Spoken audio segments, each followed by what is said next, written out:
Bienvenidos a Poker Economics, porque la economía somos todos.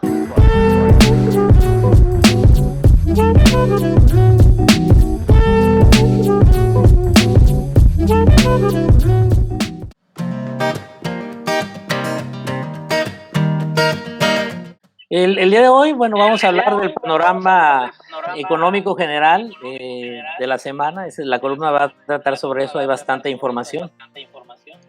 Así que va a estar muy interesante. Vamos a empezar, si te parece, con un dato que registró Argentina. Argentina registra, de acuerdo a su Instituto Nacional de Estadística y Censos, una caída del PIB del 19.1%. Es mucho más profunda del PIB, es mucho más profunda que México. Lo que nos hace ver que la situación no es exclusiva solo de nosotros, esto es a nivel global, el problema es a nivel global. La semana pasada hablábamos de un poquito de luz al final del túnel, porque la Organización de Cooperación y Desarrollo Económico, por un lado, y la Reserva Federal Americana por el otro, nos decían que hay cierta como destellos de mejoría. Fondo Monetario Internacional nos está avisando, fíjate, desde ya ahorita, estamos a, déjame ver la fecha, 24 de septiembre. Ellos presentan su informe de perspectivas y pronósticos el próximo 13 de octubre. Pero desde ya nos están avisando que las perspectivas económicas para la economía global al parecer son menos catastróficas. O sea, ya desde ahorita nos están diciendo, tranquilos, parece que está menos severo que lo que ellos mismos habían pronosticado en junio. Pero siguen manejando un concepto, dicen, la situación sigue siendo muy difícil. Pero nos está diciendo, no es catastrófico, pero sí es difícil. Entonces es como una palmadita en el hombro de todo está bien, pero no tan bien. Algo así, ¿no? Fíjate bien qué es lo que nos dicen. Que para muchas economías emergentes, excepto China, y es curioso porque en China es donde se desató la pandemia, pero ahí, digamos, no están tan preocupados, ahí sí hay rasgos de mejoría. Pero para el resto de las economías emergentes, de las cuales está México, nos manejan que la caída para este año, para nosotros, o sea, para el nivel global, sería de 4.9. Implica algo así como 12 billones de dólares en pérdida en los siguientes 2 años. O sea, no está tampoco tan bueno. Ellos habían dicho que el pronóstico anterior era de menos 3% de la caída global. No sé si va a ser un poquito mayor, pero desigual. Es decir, hay países que les va a ir mejor que a otros. Pero, mándeme. ¿Y aplicará eso de que al perro flaco se le pegan más las pulgas? Pues ahorita con lo que te voy a decir, tú me dices. Te voy a decir. Que haya a favor, fíjate, que según el Fondo Monetario a favor tenemos que el comercio global empezó a recuperarse. ¿Te acuerdas que lo comentamos la semana pasada? Que Estados Unidos decía que ya había empezado el exportar y a tener demanda de sus productos, igual China, y eso, digamos, es bueno. Pero por un lado, lo que mantiene, digamos, los pies en la tierra es un miedo a una segunda ola de contagios, que ahorita lo hablamos con Mauricio.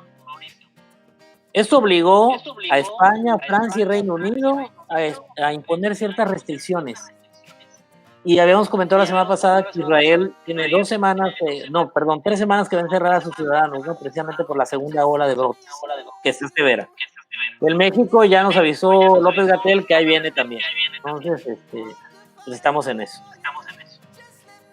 Ahora, América Latina tiene fíjate bien cómo lo dice el Fondo Monetario Internacional, tiene una situación de recuperación parcial y desigual. Calculan una caída para la región de América Latina del 9%, de acuerdo al último informe de junio, ¿no? ¿Por qué? Porque la mayoría de nuestros países, y los que más van a sufrir son los que dependen del turismo, por un lado, porque tienen todos necesidad de financiamiento. Esas son las dos razones que dice el fondo. Ahora, ese es el fondo, ¿eh? Esta semana está hablando muchísimo antes de su informe. Así que imagínate, una forma como decirnos tranquilos, la cosa va bien, sigamos chambeándole, ¿no? En la parte de salud y en la parte económica. Ahora, el anuncio de la semana lo da la Conferencia de las Naciones Unidas sobre Comercio y Desarrollo, la famosa UNCTAD, si han oído por ahí el nombre. Pero estas noticias tienen que ver con el perro flaco, pues. Nos dicen, la situación va a estar difícil, pero adivina, según sus pronósticos, cuál va a ser la economía más golpeada. La mexicana. Sí, exactamente, la mexicana. Ellos calculan una caída para este año del 10% del PIB. Y si te fijas, coincide con el dato de la OCDE de la semana pasada. ¿Te acuerdas que mencionábamos que aquí en México decían 8.8? Te decía yo que OCDE decía 10 y que el Fondo Monetario decía 12. Y que te decía que me quedaba yo con el 10. Bueno, UNTAC también se queda con el 10. Espero que la caída sea del 10. No está tan mal, pero tampoco es lo mejor, pues. Con las políticas anticíclicas lo que pedimos es precisamente que sea el gobierno el que incentive eso. Ahora, no está todo tan mal. UNCTAD dice que el próximo año ellos estiman un crecimiento que sea tenue del 3% para el 2021. No es tan malo, pero está mucho, está por arriba de lo que pronostican aquí inclusive.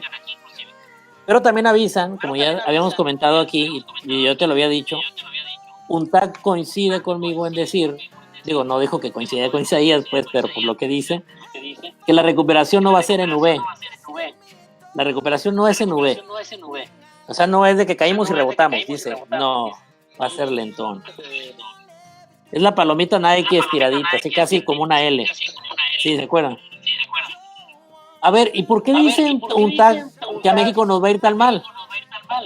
Ahí te va, son tres razones. Yo la veía más bien como joroba de esas dobles, ¿no? No, hay quien dice que es W, ¿eh? Te voy a decir por qué dicen que es W. Una sencilla razón. Caímos, ahorita estamos recuperándonos y luego dicen que con el segundo brote va a volver a caer y luego va a volver a estirarse. Pero esa estirada de la W está muy positiva. Yo lo vería así y a lo mejor así.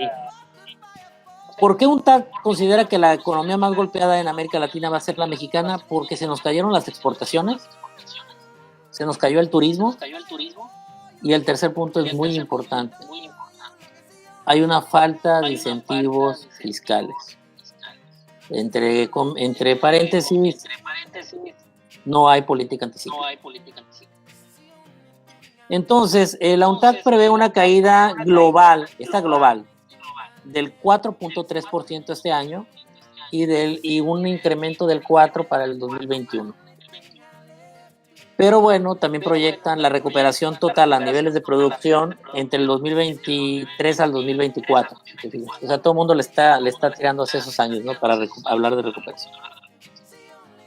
Bueno, eso conforme al panorama. Ahora, México hoy, ¿qué nos dicen sus variables macros? Fíjate bien, la inflación, y eso sí lo sabe la gente que nos está escuchando porque lo ve cada vez que va al mandado. La tasa anual en la primer quincena del mes patrio, tenemos una inflación de tasa anual de 4.10. El índice de precios al consumidor, Nacional de Precios al Consumidor, el INPC, que lo han oído, ese es el que mide la inflación. Está en 4.10 en esta quincena. La quincena previa, o sea, la última de agosto, fue de 4.11. O sea que hay una inflación de arriba de 4. Esta inflación estimada está por arriba de lo que Banxico había pronosticado. El Banco de México pronosticó una tasa de inflación del 3%, más menos un punto porcentual. Y estamos en 4.10. Estamos por arriba de lo pronosticado. Esta es la segunda peor quincena de inflación en lo que va del año. Todavía le gana la de la segunda quincena de mayo, que fue de 4.13, cuando estábamos en plena cuarentena. Ahora, Reuters había pronosticado 4.05 para esta quincena, le falló tantito. El peso se apreció en la mañana frente al dólar, pero hubo un anuncio que hizo que perdiera terreno, que es lo que estamos viendo ahorita aquí en el tipo de cambio. ¿Cuál fue el anuncio? El Banco de México anunció, como parte de las políticas que intentan permear o digamos, paliar la situación dura que estamos viviendo, hay una baja de la tasa de interés a 4.25%. ¿Por qué bajamos las tasas de interés? Porque la tasa de interés baja estimula el consumo. Si la tasa de interés es baja, la gente puede, ya sea obtener crédito al consumo, puede comprar casa, puede comprar carro, o sea, sale más barato solicitar crédito. Y el empresario también puede solicitar crédito. Ahora, hay dos noticias que son importantes que salen el día de hoy, que creo yo que está bien que lo mencione. El día de ayer en la noche, cuando estaba yo preparando las clases de hoy en la mañana, tengo yo mis notificaciones en la computadora, salió una advertencia de Ernesto Zedillo Ponce de León. Sí, todo el mundo ubica a Zedillo. Zedillo fue expresidente de México, le tocó paliar la peor crisis que hemos tenido en México, que fue la del 95-94 y la primera crisis del modelo neoliberal severa, ¿no? Y pues mal o bien la libró. Sí, mal o bien la libró. Oye, Doc, y ahora lo nombraron a Zedillo encargado de analizar cómo México hizo frente a la pandemia. Se lo encargó la Organización Mundial de la Salud. Para que la gente comprenda en casa por qué Zedillo está activo en esto. Zedillo es profesor de la Universidad de Yale, para empezar, porque de ahí egresó. Y dos, es un personaje que siempre está en el entorno, después de ser presidente, es un asesor continuo en cuestión de finanzas, hasta de la FIFA. Entonces, el tipo, digamos, le sabe muy bien a la cuestión de la economía. Zedillo advirtió ayer que hay un crecimiento muy grande de empresas zombies y que si los gobiernos globales, o sea, los gobiernos de los países, no dan apoyo a través de las políticas anticíclicas, no se va a poder evitar un colapso por el surgimiento de estas empresas zombies. ¿A través de qué son los apoyos? Fíjate, a las empresas formales, ¿qué es lo que piden ellos? Beneficios fiscales, exentar ciertas cuotas sociales, recortar el gasto público, el gasto del gobierno, pero aumentar la inversión en ciertos proyectos. Y de otra manera también ayudar a la disminución de la deuda pública, pero por otro lado dirigir los recursos a la generación de impuestos. Pero fíjate dónde. Los impuestos deben de ser dirigidos, por ejemplo, como impuestos a la contaminación. O sea, de las empresas grandes que contaminan, que paguen un impuesto por eso. Y ese dinero ayuda para reactivar. Eso es la cuestión de las empresas formales. Para los sectores informales se apega mucho a lo que dice el libro. Y concretamente hablo de John Maynard Keynes, que él proponía el famoso seguro de desempleo. Es para la gente, los trabajadores que han quedado desempleados, un seguro, un apoyo directo, es un apoyo directo, es transferencia directa del gobierno para ellos, para que puedan ellos poder seguir consumiendo en lo que consiguen trabajo. Es lo que han hecho países como Estados Unidos y otros, ¿no? Bueno, eso es lo que Zedillo habla. De manera coincidente, Krugman, la gente me va a oír en casa y va a decir, ¿y ese tipo quién es? Bueno, Krugman o fue el Premio Nobel de Economía 2008. Ha criticado al neoliberalismo fuerte pero también reconoce algunas cuestiones que los gobiernos hacen que afectan a las economías. Acaba de sacar un libro. Te voy a dar el nombre porque parece de película. Así se llama el libro. Contra los zombies, 2 puntos. Economía, política y la lucha por un futuro mejor. Y cualquiera que lea el título dice, ¿y de qué está hablando este tipo, no? Bueno, habla de lo mismo que menciona Cedillo, de las empresas zombies y del peligro de las mismas. Se supone que en un mercado como el que pelea el neoliberalismo, donde es de libre competencia, los liberales, tú sabes que yo tengo ese pensamiento, somos de la idea de que si están en el mercado y hay una situación muy fuerte económica, hay empresas que sobreviven y hay empresas que no. Pero hay muchas empresas grandes que se aprovechan de estas ayudas del gobierno para sobrevivir a expensas de, como lo que vimos en México con el FOA o algunas empresas que se colgaron de este tipo de apoyos como Chrysler y otras en la crisis de 2008 y 2009 en Estados Unidos.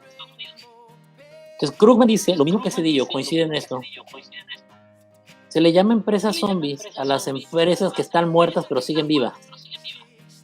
Es decir, están vivas artificialmente con inyección de dinero del gobierno. Ese concepto surge en la economía neoliberal, lo emana por las empresas, se dio en los 90 en Japón. Cuando Japón empieza a tener problemas, sobreviven muchas empresas de esta manera, a expensas de los apoyos gubernamentales. Entonces, lo que se dice es sí, que haya política anticíclica, que se dirija hacia los sectores clave, pero las empresas que son ineficientes y que realmente no generan riqueza y han vivido, digamos, de estar tomando dinero de la economía, esas no deben de sobrevivir. Entonces, por eso se habla contra los zombies, dice él, ¿no? Hay que ir contra ese tipo de prácticas. Era lo que te decía, no está mal que mi suegra venga a mi casa y si quiere que cocine una vez, pero no que viva ahí. Cocínale tú, seas malo. Sí, le cocino yo y que ella se siente, exacto. Igual el gobierno, no está mal que el gobierno intervenga y ayude, pero que no se quede demasiado tiempo porque se presta ese tipo de cosas y se generan, digamos, ciertos acuerdos que no son muy positivos entre grandes empresas y los gobiernos y, digamos, los apoyos no se dirigen a donde tienen que ir y se fortalecen los monopolios y otro tipo de cosas, ¿no? Entonces, se tiene que trabajar en una economía, en una política para ese mejor futuro del que habla Krugman, del que hablan Cedillo, y donde este tipo de empresas no deberían de proliferar, sino más bien los apoyos deberían de ir a la micro, pequeña y mediana empresa, que es la que sostiene la mayor parte de la economía. Entonces, al final del día, lo que tenemos que pensar es apoyarnos en la micro, pequeña y mediana empresa. En países como México, que no han aplicado todavía políticas anticíclicas y que esperamos que sí lo hagan, lo único que queda es lo que les decía la semana pasada, tener fe de que va a llegar el momento que se va a gestar esto, porque va a ser necesario. Y por lo pronto lo que podemos hacer es apoyarnos en esto que te mencionaba hace rato, no guardar el dinero, no tener miedo o preferencia a la liquidez. Hay que salir a hacer nuestras actividades con cuidado y seguir colaborando a que las micro, pequeñas y medianas empresas sigan teniendo ventas para poder mantener los empleos. De otra forma, va a ser muy complicado el año que viene.